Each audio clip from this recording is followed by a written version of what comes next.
Si je te dis que Gojo Satoru n'a jamais été destiné à gagner, tu vas penser que j'exagère. Et pourtant, le manga nous le dit dès le début. Le jour de sa naissance, l'équilibre du monde a basculé. Pa s'est amélioré. Pa a été sauvé. Il a basculé. Comme si l'univers avait détecté une anomalie. Comme si, au moment même où le plus grand protecteur est né, le système du Jujutsu avait déjà commencé à préparer son contrepoids. Et si Gojo n'était pas l'ultime rempart de l'humanité, mais le futur fléau annoncé par le monde lui-même. Reste jusqu'à la fin, parce que cette théorie transforme toute l'histoire en tragédie programmée.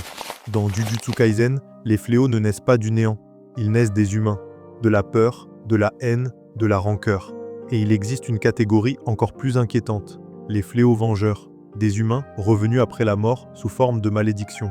Le lore établit une règle glaçante. Un sorcier a plus de chances de devenir un fléau après sa mort, sauf s'il est exorcisé correctement avec de l'énergie occulte.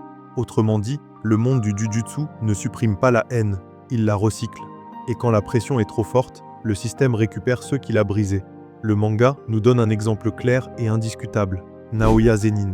Tué sans énergie occulte, il revient en fléau vengeur. Ce n'est pas une interprétation, c'est un fait canon. Les forums l'ont analysé comme la démonstration parfaite de la règle, si tu ne finis pas un sorcier correctement, il peut revenir maudit. À partir de là, la question devient inévitable. Si Naoya peut revenir, qu'est-ce qui empêcherait Gojo de revenir? Lui? Rien. Absolument rien. Sauf notre refus d'y croire. Le manga insiste lourdement. La naissance de Gojo a fait basculer l'équilibre du monde. Les fléaux deviennent plus forts, les complots s'intensifient, et Gojo est immédiatement ciblé. Ce n'est pas la réaction d'un monde rassuré, c'est la réaction d'un système qui se sent menacé. Gojo n'est pas un humain très fort. Il est une erreur statistique. Et dans un univers gouverné par l'énergie négative, les erreurs finissent toujours par être corrigées. Pas par la victoire, mais par la transformation. Gojo est seul. Toujours.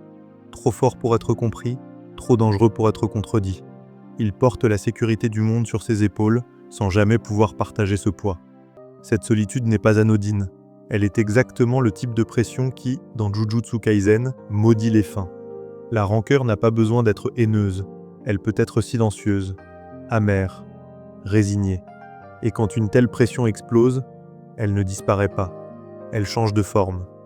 Le chapitre 236 marque un tournant. La scène de l'aéroport, les dialogues, le ton. Tout indique une mort qui n'est pas une conclusion, mais un carrefour. Sur les forums, une question revient sans cesse. Et s'il revenait autrement? Pas ressuscité, corrompu. Dans ce monde, revenir n'est jamais gratuit. C'est une dégradation, une récupération par la malédiction. Si Gojo devait revenir, ce ne serait pas comme sauveur, mais comme conséquence. C'est là que la théorie devient terrifiante. Un fléau ne se fatigue pas comme un humain. Il ne doute pas. Il n'a plus de morale. Imagine Infinity actif comme un état naturel. Limitless sans retenue. Un domaine qui ne serait plus un art, mais une punition. Les discussions de power scaling sur Reddit convergent sur un point. Un Gojo fléau serait plus injuste que Sukuna. Non pas parce qu'il serait plus cruel, mais parce qu'il serait absolu. Il ne protégerait plus. Il corrigerait. Reprends la phrase du début, l'équilibre du monde a basculé. Et si ça ne parlait pas de bien et de mal? Et si ça parlait d'un cycle? Un pouvoir absolu naît, le monde se durcit, puis ce pouvoir est récupéré par la malédiction pour rétablir l'équilibre. Dans cette lecture, Gojo n'est pas l'exception. Il est la phase finale. Le protecteur destiné à cesser d'être humain. Jujutsu Kaisen n'est peut-être pas l'histoire d'un homme trop fort pour perdre. C'est l'histoire d'un monde qui transforme ses sauveurs en monstres. Gojo Satoru n'était pas destiné à gagner. Il était destiné à changer de camp. Et la vraie question n'est pas « peut-il revenir ?», c'est que deviendrait le monde s'il revenait sans humanité.